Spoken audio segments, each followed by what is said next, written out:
Dans le prochain épisode de Demain nous appartient, Jessica doit montrer patte blanche si elle veut mener à bien son défilé. Raphaël continue sur sa lancée et excelle dans son propre déni. Agnès a un cadeau très à propos pour Bruno. Attention, les paragraphes qui suivent contiennent des spoilers sur l'épisode de Demain nous appartient diffusé demain soir sur TF1. Si vous préférez ne rien savoir, ne lisez pas la suite. Mercredi 17 avril dans Demain nous appartient. Charles est-il honnête? Suite aux découvertes de Timothée la veille, Lilou est arrêté par la police. Nordine l'embarque au commissariat sous les yeux effarés de Ryan et Liam. À l'hôpital, Jessica est convoquée par Marianne. Celle-ci a été mise au courant de la circulation de la sextape et hésite à annuler le défilé afin de ne pas entacher la réputation de l'association. Jessica pense au contraire qu'elles doivent faire front et continuer à se battre pour une cause à laquelle elle croit. Au commissariat, Sarah interroge Lilou qui avoue avoir harcelé Jessica sur les réseaux sociaux en posant des commentaires haineux. Lilou explique avoir mal vécu que Jessica ne la prenne pas pour son défilé. En revanche, l'adolescente clame son innocence concernant la sextape. Elle déclare qu'elle était chez Liam tout le lundi après-midi, c'est-à-dire le moment où quelqu'un s'est introduit chez Charles pour y mettre une caméra. Pendant ce temps, Ryan raconte ce qui s'est passé à Bastien et Violette. Cette dernière n'est pas étonnée. Elle soupçonne Lilou de s'être vengée de Jessica en la trollant sur internet. Elle va jusqu'à l'accuser d'avoir publié la sextape d'elle et son frère. Bastien a du mal à croire Lilou capable d'une chose pareille. Jessica, quant à elle, retrouve Charles au Spoon pour lui confirmer que la sextape a été supprimée, ajoutant que la police détient une piste. Jessica suppose qu'elle aurait dû rester focus sur son défilé et prendre en compte les ressentis de Lilou quand elle a refusé sa candidature. Elle annonce donc à Charles qu'elle préfère en rester là. Au commissariat, Sarah interroge Liam pour vérifier l'alibi de Lilou. Ce dernier confirme qu'ils étaient ensemble le lundi après-midi et qu'ils ont joué en ligne aux jeux vidéo avec son voisin. Avec l'aide de Timothée, la policière réussit à prouver l'innocence de l'adolescente dans l'affaire de la sextape.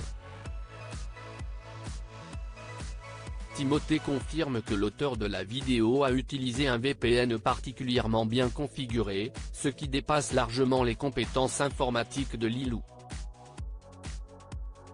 Relâchée, Lilou croise Violette à la sortie du commissariat.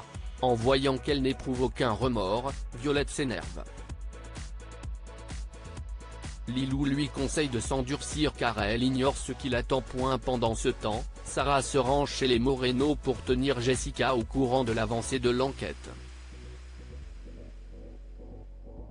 Jessica ne veut pas porter plainte contre Lilou. Elle estime qu'elle n'aurait pas dû la recaler par message. Christelle trouve sa fille trop gentille. Mais Jessica n'a plus envie d'en parler. Elle veut rester concentrée sur son défilé. Le soir, Jessica rentre d'une énième visite de salle pour son défilé. Elle téléphone à Bart pour le tenir au courant, tout en ayant l'impression d'être suivie par une silhouette vêtue de noir. Quand elle raccroche, elle se retrouve soudainement face à Charles, habillé en noir avec une casquette. Jessica lui demande ce qu'il fait là. Charles lui répond qu'il veille sur elle, puis l'enlace. Raphaël en veut toujours à Martine après avoir fait ses affaires. Xavier est prêt à partir et aller s'installer à l'hôtel. Raphaël le raccompagne. Xavier espère que sa relation avec Camille finira par s'apaiser, quitte à faire semblant d'apprécier Simon. Raphaël confirme qu'ils n'ont pas le choix pour garder un œil sur elle. En attendant, Xavier suggère à son ex-femme de se réconcilier avec Martin. Au commissariat, Nordine croise son père qui revient d'un footing. Il l'interroge sur sa situation familiale et apprend que Raphaël continue de l'ignorer. Il conseille à son père de se bouger.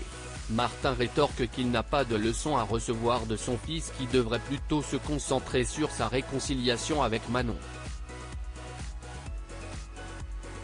Plus tard, Nordine croise Manon dans la salle de repos. Il en profite pour prendre de ses nouvelles par rapport à la cavale de Dorian, conscient que les affaires qui touchent à la famille sont les plus compliquées. Pensant qu'il fait référence à sa mère, Manon se braque. Elle déclare que les choses ne sont pas comparables, ajoutant qu'elle ne regrette pas d'avoir fait son travail comme il fallait. En rentrant chez elle, Maud trouve sa mère en pleine séance de sport. Elle lui montre le bouquet de fleurs mis de côté. Raphaël avoue qu'il s'agit d'un cadeau de Martin. Mais elle lui en veut toujours.